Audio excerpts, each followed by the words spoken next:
Eu sou a Caroline Lopes e esse é o Empreenda BSB, o podcast do IDP sobre empreendedores aqui da cidade de Brasília, suas trajetórias, histórias inspiradoras e cheias de aprendizados. Hoje nós falaremos sobre a comunidade de startups aqui de Brasília, que é a maior do Centro-Oeste. São 209 startups ativas, dados de 2019 da Associação Brasileira de Startups. Para fomentar essa cultura empreendedora é necessário estimular o ecossistema de inovação aqui da cidade, estimular essa troca de conhecimento entre diversas partes interessadas, como por exemplo o governo, as empresas, fornecedores, clientes, universidades, pesquisadores. Brasília possui uma boa infraestrutura que provoca e estimula a inovação aberta. Nós podemos citar alguns participantes desse ecossistema de inovação, como o Parque Tecnológico da UNB, o Biotic, a incubadora do Centro de Desenvolvimento Tecnológico também da UNB, programas de mentoria, desenvolvimento e aceleração como o Cotidiano, Founder Institute, Impact Hub, sem contar uma série de eventos como Startup Weekend, Capital Empreendedora, Meetups e Hackathons. Todos esses pontos de contato são importantes para a geração de conhecimento e inovações. E para falar um pouco sobre esse ecossistema, nós temos aqui hoje a Jussara Pelicana, CEO da Sister Wave, a maior comunidade de mulheres viajantes do Brasil. Seja bem-vinda, Jussara. Muito obrigada, agradeço demais o convite. E estamos aqui também com o Rafael, CEO da Ribbon, um app que promove doações sem usar o dinheiro do usuário. Seja bem-vindo, Rafael. Obrigado, Caroline. Obrigadão pelo convite. Massa estar participando aqui junto com a Jussara também. Eu acho que vai ser uma troca bem interessante. E eu vou começar com você, Jussara. Nós nos conhecemos, inclusive, em um dos eventos que promove, essa cultura empreendedora, que foi o Startup Weekend. No caso, era só para mulheres. E lá em meados de 2017, se eu não me engano, e você apresentou a ideia da Sister Wave. E eu fico super feliz que essa ideia tenha amadurecido e virado uma startup, e você esteja tocando a empresa até hoje. Muito legal. Me conta um pouco sobre a sua trajetória como empreendedora e da onde surgiu a Sister Wave. Foi muito importante ter participado do Startup Weekend Woman. A Sister Wave, ela se confunde um pouco com minha trajetória também pessoal. Antes de criar a Sister Wave, eu vivi o que é ser uma mulher viajante, principalmente uma mulher viajante solo. É maravilhoso viajar sozinha, e eu acho que por isso também a gente estimula tanto que as mulheres façam isso. Porém, a gente tem muitos obstáculos nesse caminho, e obstáculos como assédio, violência contra a mulher, julgamento pelo fato de estar sozinha, ser mais arriscado, né? A mulher se sentir mais vulnerável ao estar sozinha. E viajando, eu conheci muitas mulheres que também estavam viajando sozinhas e vi que os problemas e as vontades eram muito parecidas.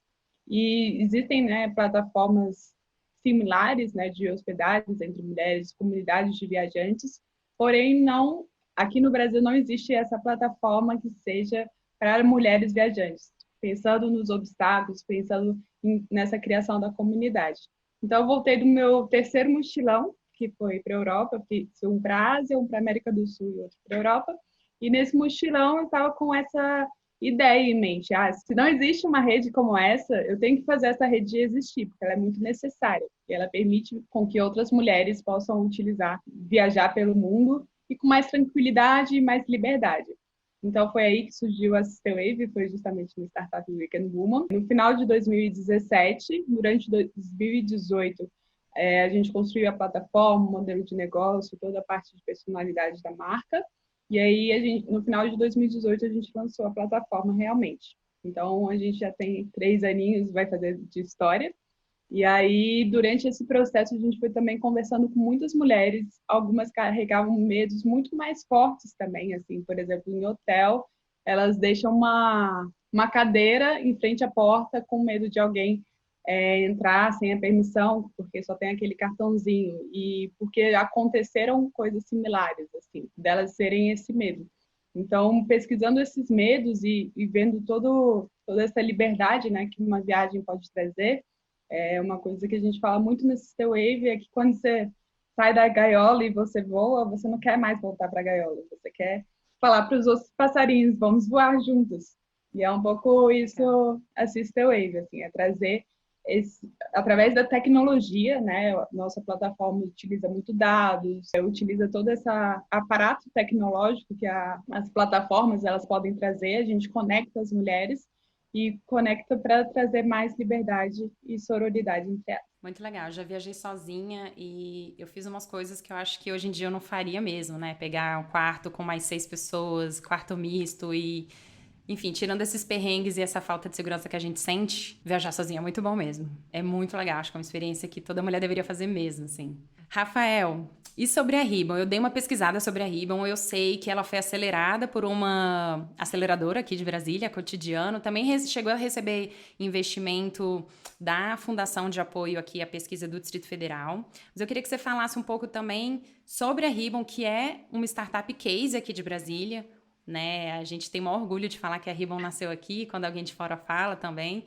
Então me fala um pouco sobre a Ribbon, como é que você começou, de onde surgiu essa ideia também. Pô, massa demais. É bom saber que tá case. Pra Tá gente não é tão case. assim, não, mas tem muita coisa para fazer ainda. Eu sou um dos 3 fundadores, né? Não sou o único, então eu conheci o Carlos e o João no movimento Empresa Júnior mesmo, na UNB.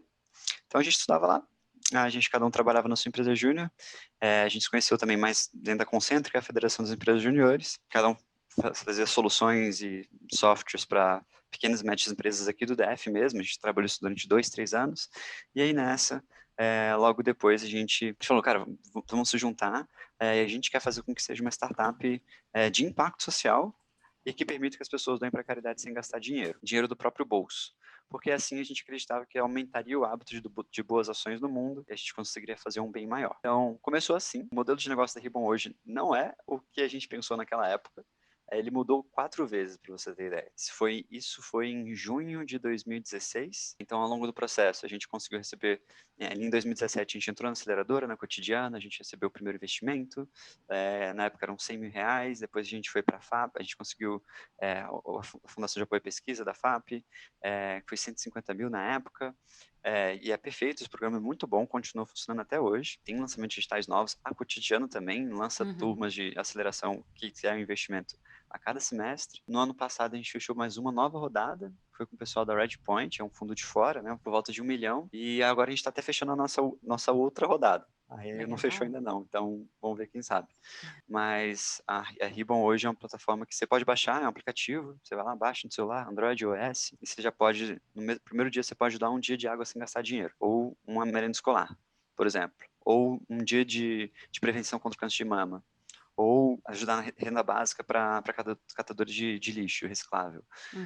Enfim, tem várias causas lá dentro e você pode doar de graça sempre, tipo, todos os dias para sempre, porque tem fundações e filantropos por trás, e a ideia é que algumas pessoas se amarram e querem colocar dinheiro do próprio bolso mesmo e doam mais, enfim, e aí tem toda a gamificação da Ribbon por trás que estimula que isso aconteça.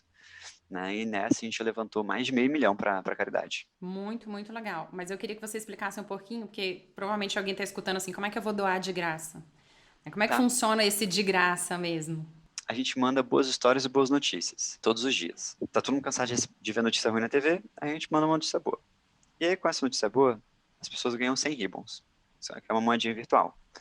Essa moedinha virtual, ela está sendo bancada por empresas e por fundações que querem estimular doações, hábitos de doações no mundo. Então a gente acredita que se a gente der dinheiro para as pessoas e as pessoas pegarem esse dinheiro, a única coisa que elas podem fazer é doar, elas vão se amarrar, elas vão amar e algumas vão adicionar mais dinheiro. É assim que a gente aumenta o hábito de doações no mundo. Quem são essas empresas por trás? A gente tem o pessoal do Bem Maior, que é fundado pelo Luciano Huck, pela Eli Horn. A gente tem como cliente a Klabin, a gente tem Tetra Pak, a gente tem Malve, aquela marca de roupas, a gente tem filantropos, pessoas físicas, a gente já teve na plataforma Visa, Votorantim, o Banco Votorantim também por trás. Então são empresas ou fundações ou pessoas que já doam para a caridade, que com isso a gente consegue, o dinheiro que eles iam doar antes, a nossa solução por trás de todo o aplicativo, para os usuários a explicação é uma, né?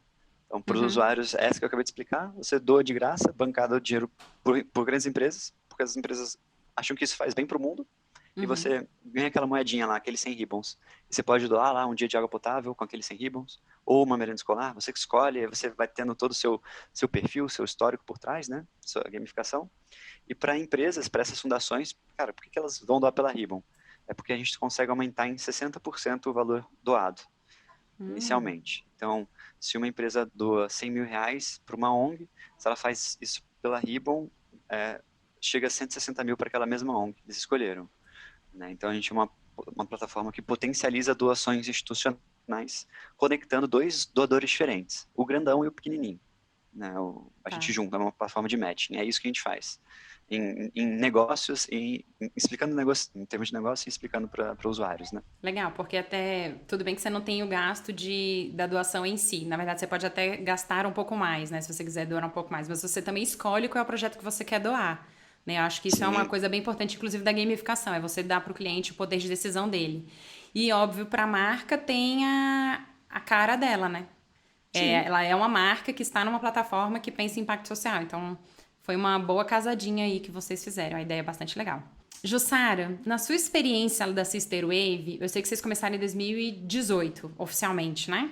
E ainda estão tentando, estão ali na atração, na operação, ainda é uma empresa pequena, né? Ainda é uma startup, mesmo que, né, o episódio hoje é focado em startups. E eu sei que o modelo de startup ainda, enfim, exige muito trabalho, né? Você tem que estar o tempo, é pouca gente, é muita coisa para fazer, com pouco tempo, com pouco braço, sempre tem um desafio atrás do outro. Eu queria que você me falasse assim, o que vocês já erraram, o que você já viu que poderia ter feito diferente, para que de repente alguém hoje que tem aquela ideia maravilhosa que acha que é só abrir uma startup e começar.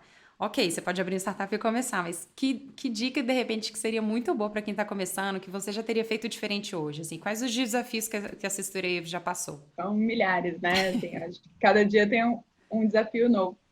Mas eu vejo, assim, que eu faria diferente, eu faria o MVP realmente mais enxuto.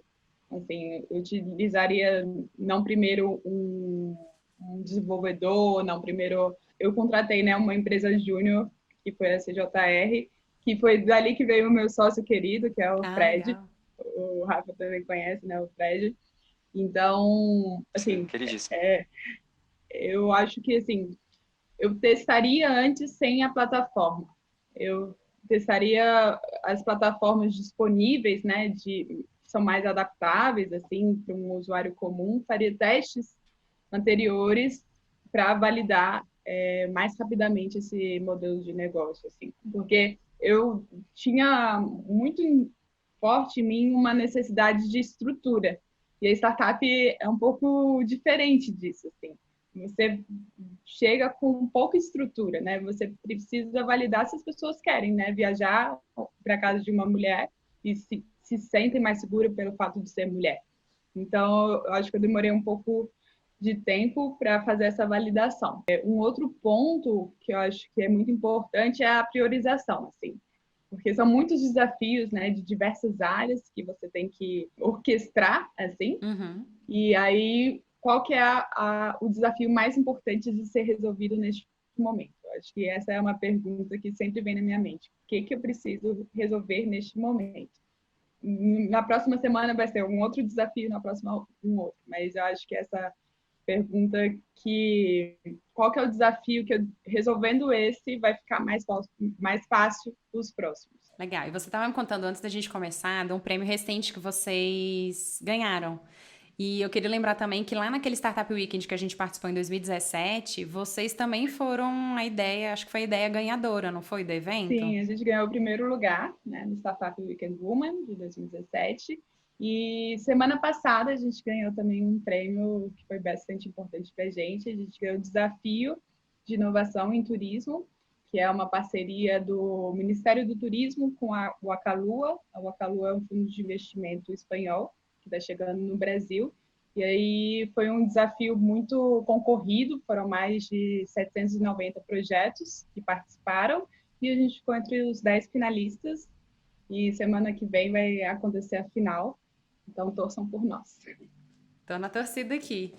O mercado de turismo, como a gente estava conversando, foi um dos mais afetados, né? Durante agora o isolamento social e a pandemia. Foi o mais afetado e logo é o que mais busca inovações e mudar, né? Para retornar o faturamento, etc., que tinha antes. Então, eu tenho visto muitas coisas diferentes acontecendo no mercado de turismo, como, por exemplo, toda hora eu recebo propaganda de um hotel vendendo. Fique aqui, faça o seu home office aqui no final de semana, tem piscina, melhor da internet, não sei o quê. Até a própria comunicação acaba mudando. O que a Sister Wave fez por conta do isolamento social e da pandemia? A pandemia ela trouxe um desafio para a grande maioria das empresas, né? As empresas precisaram se reinventar e com a Sister Wave não foi diferente. Então, ali em março, a gente deu uma freada. E agora? O que a gente faz, né? Pela primeira vez na vida, eu falei para as mulheres não viajem.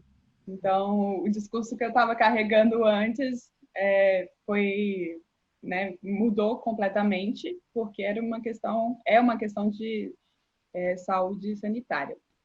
E aí a gente perguntou para a nossa própria rede, né, para a nossa própria comunidade, o que faria sentido para elas utilizarem uma comunidade de mulheres, né?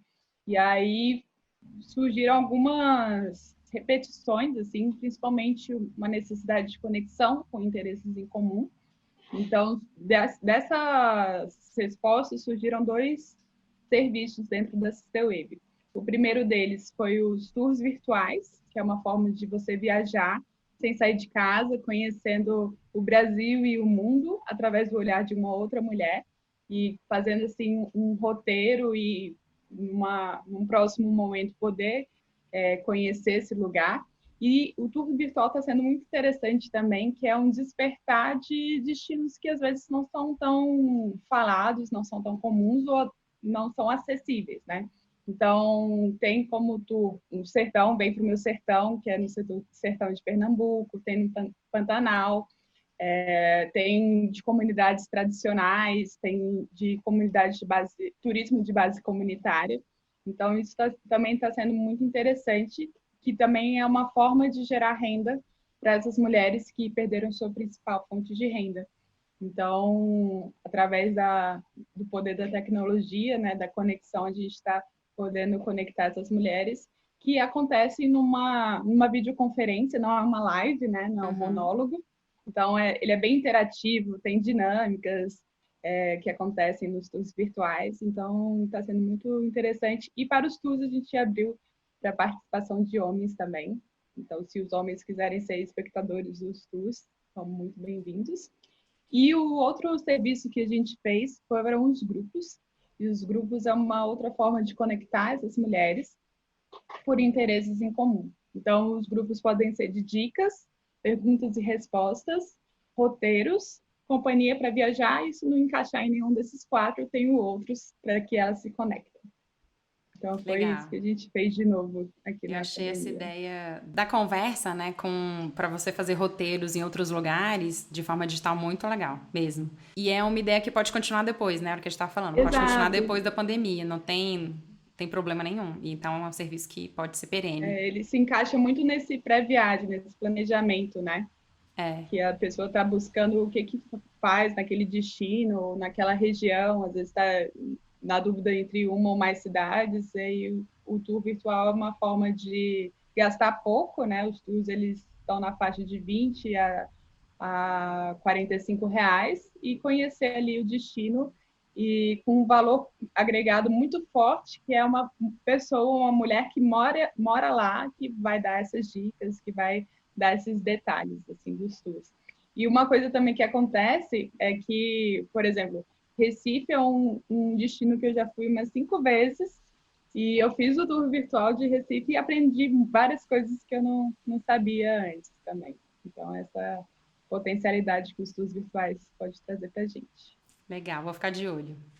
Rafael, sobre o Ribbon, mas também principalmente sobre você e os seus outros sócios fundadores. Vocês vieram de empresa júnior, né? Inclusive um dos sócios também da Sistewave veio de empresa júnior. Eu também fui de empresa júnior, então eu tenho um super carinho com o movimento. Eu acho super importante, é um local de muita aprendizagem. Você aprende fazendo tudo que você estudou na faculdade. E eu me lembro muito bem que eu aprendia muita coisa e lia muita coisa que eu nem tinha aprendido na faculdade, né? Eu acho que ainda tem muito isso, de você estar sempre atualizado. Eu adorava trabalhar, eu trabalhava pra caramba na empresa júnior. E aí eu queria saber, além da empresa júnior, que outros movimentos, ou eventos, ou mentores, ou programas de capacitação, não sei, você fez, ou os seus sócios dentro da Ribbon fizeram, que foram essenciais dentro da trajetória de vocês? Pô, o movimento Empresa Júnior é muito bom. O programa de aceleração a gente teve da Cotidiano foi muito bom. Uma coisa paralela, a gente se cobra muito para estudar. No mundo de startup existe aquela coisa que é founder de primeira viagem, né? Fundador de primeira viagem. E fundador de primeira viagem sabe nada. Então a gente se cobra muito para aprender. Então a gente tem que ler muitos livros e muitos textos todo dia.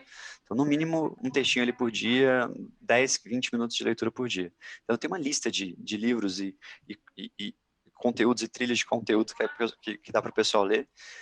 De sugestão, tem 2 muito bons. Tem o Startup Class, da Y Combinator, esse da Startup Class, que é do Sam Altman, que é um dos fundadores lá não é um dos fundadores da Y Combinator, não, ele foi presidente um tempo atrás, e basicamente o que é? Como começar uma startup? Em 18 aulas, de 40 minutos, 50 minutos cada vídeo, e quem dá cada uma dessas aulas são os melhores empreendedores naquele assunto que eles conhecem.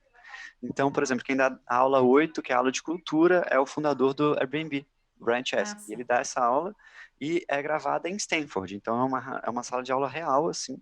Enfim, é perfeito, muito bom. Tá online, disponível desde 2015, de graça. Todo mundo vê. O outro, que eu gosto muito, é do Steve Blank. É um curso de Steve Blank, principalmente para prototipagem, de sair no começo é muito bom. Como você prototipa um produto muito fácil. Aquilo que a Jussara falou, cara, eu colocaria o produto na rua mais rápido. Esse curso fala como fazer isso mais rápido, fazer isso rápido, de forma inteligente, estruturada. Porque startup é, tipo, diferente de empresa, né? Existem empresas do setor público, organizações do setor público e startups. São diferentes entre si, né? Algumas coisas são controversas, assim, contraintuitivas. Consegue dar um exemplo Eu passo depois. disso que é contraintuitivo? Por exemplo, quando você pensa em startup e construir algo, no comecinho o pessoal fala para você construir coisas não escaláveis. Ah, verdade. Isso é totalmente contraintuitivo. É. Totalmente contraintuitivo. Outra coisa contraintuitiva é o pensamento de empresa, é muito o pensamento de uma linha industrial. Então, as barreiras de competição, as barreiras de mercado, seja por volume de produção ou por tecnologia. Para startup isso faz pouco sentido, principalmente se ela é de plataforma. E aí, quando ela é um negócio de plataforma, e você entende que a plataforma junta dois nichos ou um nicho só, enfim, que seja, mas tem uma relação ali, existem outras barreiras de mercado muito mais profundas que você pode pesquisar e que você consegue entender, mas que para pessoas do mercado normal não é. Como, por exemplo, efeitos de rede. Efeitos de rede é uma barreira de mercado clássica para plataformas e que a galera não, em empresas normais não faz sentido. Para o Uber, para você construir um competidor do Uber agora, você tem que ter muitos usuários dentro do aplicativo, né? Você tem que ter muitos motoristas. Basicamente é isso. Se a Jussara nunca pegou um Uber na vida, ela vai entrar no aplicativo da Uber ou num que está vazio? Ela vai entrar no da Uber. Isso é a própria barreira de mercado, né? Evita a competição. São coisas bem específicas e a gente vê isso no estudo, tem que estudar muito. Infelizmente, os melhores conteúdos são em inglês. A gente está bem atrás. Então, eu e os fundadores, a gente tem aula de inglês, inclusive. Mas isso até para buscar investidor, eu imagino que você quer ganhar escala e etc. Para buscar investidor é algo que você precisa.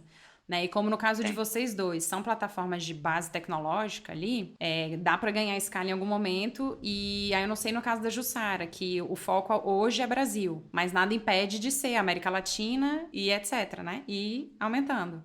Então, imagino que a parte do inglês e contatos com outros investidores de outros lugares seja bastante importante. Wave, a gente pensa a Sister Wave como uma comunidade global de apoio local para a mulher viajante, mas a gente está agora no Brasil, mas a gente pensa bastante em internacionalizar, principalmente pelo nicho, né? Por ser essa parte de viagem.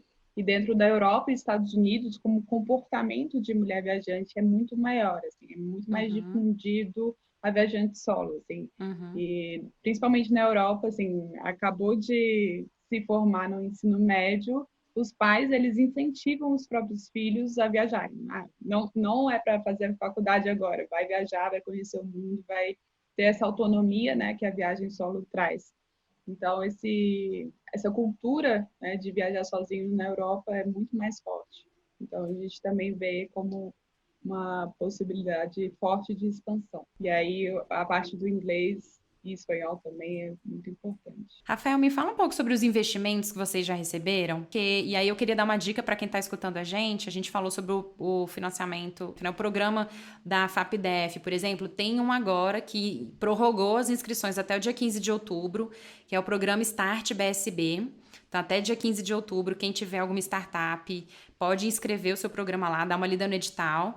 Ele apoia startup e projetos inovadores para residentes aqui no Distrito Federal e em torno. Tem mais de 5 milhões em recursos e serão contemplados até 50 projetos. Então, é sempre bom, e quem é de startup tem que estar ligado em todos esses programas, porque dinheiro faz muita diferença nessa etapa do negócio, né? Sim, demais. Poxa, que bom. Bom que tá aberto e bom que estenderam o prazo. É muito bom. Não sei se é exatamente os mesmos termos, as mesmas coisas, o start, mas o de antes, ele era. Não existe esse termo mais técnico, mas quando se diz, todo mundo entende, que é fundo perdido. Então, normalmente em startups, quando o investidor bota grana, ele compra porcentagem da empresa. Uhum. Essa da FAP, eles botavam grana, não tinham porcentagem da empresa, mas você também não precisava nem devolver o dinheiro. Não tinha uma taxa de retorno de juros, nem nada. Não é um empréstimo. E não é, é realmente o fundo perdido que eles chamam. Tipo, cara, toma aqui esse curso e faz o projeto ficar em pé, roda. Então, por isso que ele é muito bom. Ele é muito bom. Ele consegue dar um passo inicial para muitas startups. E todas as outras rodadas de investimento que a gente teve duas, a gente está na nossa terceira ali, vai. Ainda em termos pequenos ainda, quando você olha quanto que startups levantam, mas é uma boa trajetória e sempre eles compram porcentagem da empresa. Não dá para a gente contar quanto exatamente por cento é, mas é bem padrão de uma esteira de startup. Então, no começo, você procura ali a aceleradora vai te dar ali de 50 até 150 mil reais, normalmente, até no máximo ali 10% da empresa que eles compram. Depois vem o primeiro investimento, seja ele anjo ali, aí você consegue um cheque ali de 500 mil reais até 1 milhão de reais, vai. Normalmente é de 10 a 20% da empresa. Às vezes agora está tendo tipo uma ponte, um seed bridge que eles chamam, é antes da série A, né? Esse seed bridge ali varia muito, ele é o que mais varia, assim, é o quanto você precisa para conseguir o cheque da série A. Só que é bizarro, assim, é diferente quando você pega o investimento da série A, aí depois da série A vem série A, série B, série C, série D, fica mais fácil os nomes, né, de decorar. Na série A, de 2 anos para cá, o valor, o montante investido na série A tá variando muito, tá crescendo muito, tá aumentando muito. Então, se eu fosse pegar registros históricos, tipo, como é que é a média de um investimento de série A no Brasil em 2016, quando foi onde a gente começou, quando a gente começou, 2 milhões a 5 milhões de reais eram série A. Hoje isso não é uma série A nunca. Tipo, não é uma série A, sabe? Isso é uma rodada de investimento sementes, ou aquela ponte lá para série A. É antes do série A. Né? E nos Estados Unidos, a gente acabou de puxar esse número. Tipo, hoje, a média do Série A em 2020 está entre 15 milhões de dólares. E Caramba. o 15 milhões de dólares está vezes 5,7 agora, então está muito maior. Enfim, comparado ao Brasil. Em 2016, 5 milhões era a Série A, agora é 75 a média. As startups brasileiras não conseguem captar 75 não, mas 20 consegue. É bem padrão, está sendo bem E, comum. e o que que vocês precisam fazer para conseguir investimento, assim, startups em geral? Quais são, não sei, os desafios ou onde você tem que estar? O que que é muito importante? Nossa, cada etapa tem meio que a sua expectativa, vai. Não é regra, não tem uma regra, não existe regra. Captar dinheiro é muito mais marketing do que ciência, mas tem sim expectativas. Primeiro você constrói um protótipo, depois você consegue construir a fase 2 é construir um produto que as pessoas amem mesmo. Uhum. Depois você constrói um business ao redor desse produto que as pessoas amam. Um business, eu digo, cara, como é que você cobra, como é que é, isso realmente tem muita gente que pagaria por isso, que paga por isso, como é que tá e tal. Normalmente ali você já tem uma atraçãozinha e depois entra na série A que você que validou o negócio, agora você quer expandir ele ainda mais. E dali para frente eu não sei, eu nunca peguei uma série A. Dali para trás eu sei um pouquinho mais. Então, é mais ou menos isso. São essas 3 etapas. A Sister Wave está nesse desafio, né, Jussara? A gente já conseguiu investimento de fundo perdido, né? Através de editais, mas através de investidor ou aceleradora, não. A gente participou de algumas acelerações, mas todas elas eram sem equity, sem investimento. Foi na Estação Hack do Facebook, em Ah, parceria com legal. a Artemisia, que é uma aceleração com foco em negócios de impacto social, e a Sistema ela traz muito isso na equidade de gênero ao viajar. Uhum. A gente participou da Conecta, que esse teve o fundo perdido, Conecta Startup Brasil, da Inovativa e da RME Acelera. Pois é, a gente tem E vários programas no Brasil, né? Por isso que, como o Rafael falou, tem que estudar. Você quer ter uma startup, quer fazer ela crescer, tem que estudar. E aí vou dar uma outra dica. Mas vai ter um evento também agora em outubro, de 19 a 23 de outubro tem o Case e Startup Summit 2020, online, gratuito, 100% gratuito. Tem mais de 300 palestras, 4 palcos, um monte de trilha de aprendizagem de conteúdo, tem sala de networking para fazer negócios.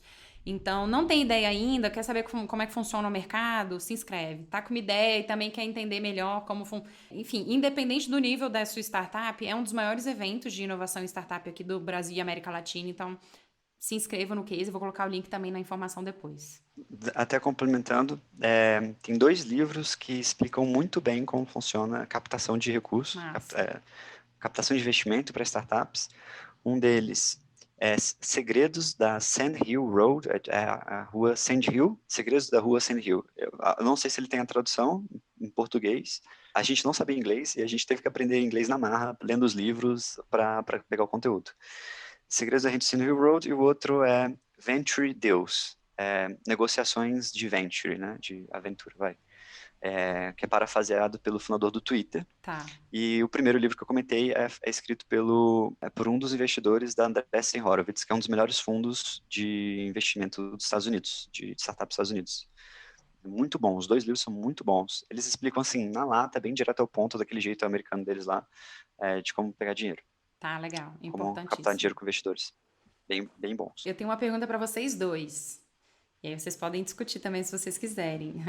Como normalmente a gente pensa em startup como uma empresa pequenininha, né, que está começando, que tem pouca gente, a equipe ainda é menor, grandes desafios, eu quero saber que empresas vocês querem ser quando vocês crescerem. Resumidamente, a gente aumenta o hábito de boas ações no mundo e a gente está no mercado muito grande. Pô, parece que o mercado de doações, quando a gente fala, é pequeno, mas ele é muito grande. Tipo, ele movimenta 1,8 trilhões de dólares ao redor do mundo todo ano. Tipo, se você colocar num saquinho todo o dinheiro que é gasto em marketing do mundo, tipo, seja gastando dinheiro com anúncio na TV ou dinheiro no Facebook, botar tudo isso num saquinho, dá 3 vezes menos.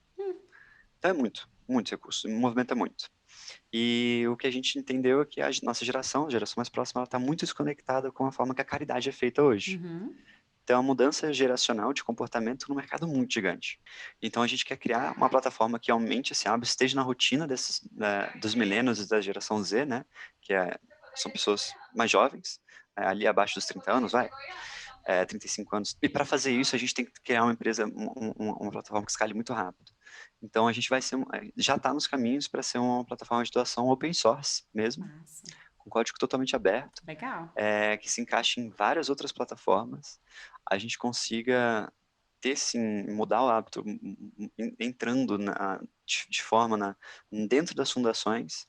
Então, se você ter ideia, tem mais de $1 trilhão parado nas contas das fundações, só dos Estados Unidos, e é um dinheiro que não está enriquecendo ninguém, ele está investido, mas ele não está gerando riqueza para nenhum indivíduo, porque ele já foi marcado como dinheiro de filantropia. E então acho que a gente tem como acabar a extrema pobreza no mundo antes de 2030, eu acho, que é uma das metas globais da ONU, e talvez, como a gente criou uma plataforma open source, que é da comunidade para a comunidade, a gente comece a entrar em temas sociais fortes até dos próprios governos, assim, porque é plataforma aberta, então dá para o governo começar a usar isso. Começar a substituir muitas áreas do governo na área social, não é substituir, potencializar o governo nessas áreas sociais, já que a gente é um potencializador de doações institucionais. Então, poxa, que tal potencializar a ação do governo, né? Com a plataforma open source. Muito bom. É isso. Muito bom. Tô na torcida aqui e observando. Amém. É muito longe, né? Parece meio doido, mas Cara, mas não é se não muito for pra pensar longe. doido, Quanto tempo tem a Ribbon? 4 anos a gente teve a ideia inicial, né? Então, 4 anos de ter ideia inicial, vocês já conseguiram investimento, vocês já impactaram quantas pessoas? Ou quanto em dinheiro? Tem esse A número? gente já conseguiu, tem mais de R$500 mil, foram mais de 50 mil pessoas em estado de extrema pobreza. Pois é, Com água imagina isso. potável, Isso é nutrição infantil. escalável. Você não vai só dobrar esse número ano a ano, né? É escalável, vai aumentar muito mais. Então é possível. Não acho tão longe, não. De repente até antes. Amém, vambora. Jussara, e a Sister Wave? O que ela vai ser quando ela crescer? Eu vejo a Sister Wave como uma comunidade global de apoio entre as mulheres, que cada vez mais mulheres de diversos países possam se conectar, possam ver como o mundo é belo, como existem diversas culturas assim para a gente aprender, quebrar essas barreiras do turismo convencional, né? Que muitas vezes a pessoa que está com medo de viajar, ela não conhece a autenticidade do lugar, porque ela está indo lá só no padrãozinho, assim. Então, esse contato de uma mulher com uma outra mulher local, ele é muito valioso, né? Por essa carga cultural que a pessoa que mora lá carrega. E vejo também, assim, pensando a longo prazo, uma lógica de lobbies, assim, de lobbies do bem, em países que as mulheres não podem viajar sozinhas, sabe? Pela lei, elas não podem viajar sozinhas. E no Brasil, até 52, elas não podiam, elas precisavam da autorização dos seus maridos ou do seu pai para fazer isso. Então, é algo muito recente. Então, o que eu vejo é uma mudança de cultura, que traga mais liberdade para as mulheres. Então, pensando a longo prazo, eu vejo uma rede com milhões de mulheres que estão conectadas por um propósito de sororidade. Muito legal. Tô na torcida também. E aí, a minha última pergunta para vocês dois é a dica que vocês gostariam de deixar para quem está começando. Eu acho que um pouco ser persistente, assim. Eu acho que a startup, ela traz muito isso de você ser determinado, não ser teimoso, entender quando é uma linha tênue, né, da teimosia e de determinação. Mas muitos grandes empreendedores do mundo receberam nãos, muitos grandes inventores do mundo tentaram muitas vezes até chegar numa solução, né? Thomas Edison, foram mais de 1000 tentativas para chegar numa lâmpada. Empreendedores como do próprio Airbnb, da Netflix, receberam vários e vários nãos até chegar ao sim. Então, eu acho que, como conselho, é seguir o propósito, não deixar o propósito de lado, assim, e ir atrás de adaptações que façam sentido, mas que a essência da marca não fique abalada. Massa demais, Sara. Às vezes, eu sou meio teimoso também. Talvez demais. Empreendedores. Além de estudar, que é o número 1, tem a parada de colocar a coisa na rua o mais rápido possível, sempre, e saber que a ideia vai mudar. Vai mudar, muitas vezes. Não se apega, né? Se apega para fazer ela tentar dar certo. Mas ela vai mudar. Se você saber que ela vai mudar, é um nível de desapego suficiente, eu acho, vai. Você já tem consciência que ela vai mudar e pronto. Você precisa pegar na empresa para que ela dê certo. Eu achava muito frufru a galera idolatrar muito empreendedorismo. Eu achava que era uma carreira normal como qualquer outra. E é realmente uma carreira normal como qualquer outra. Não precisa ser idolatrada, mas ela é mais difícil. Ela é realmente tensa.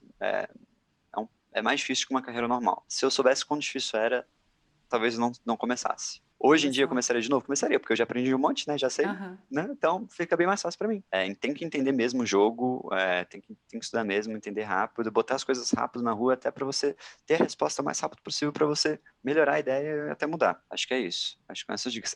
Eu tô tentando dar várias dicas dessa. Eu sempre me policiei para não ficar falando dicas de empreendedorismo, porque eu só escuto, eu tenho outra dica, eu só escuto de quem já fez. Eu não me ousava falar sobre como é que as pessoas podiam tocar startup, porque minha startup não tinha tido sucesso ainda não tem. A gente não é gigante, sem pobreza tá aí. E tem um monte de coisa que ainda a gente não precisa fazer.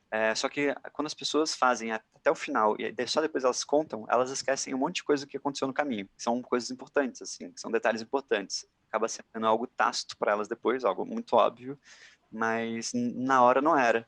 Daí eu tô compartilhando umas ideiazinhas num canal do Instagram meu, que é Diário de Fundador. Tem Instagram e TikTok só. E é isso, eu conto ideiazinhas lá. Chega de jabá.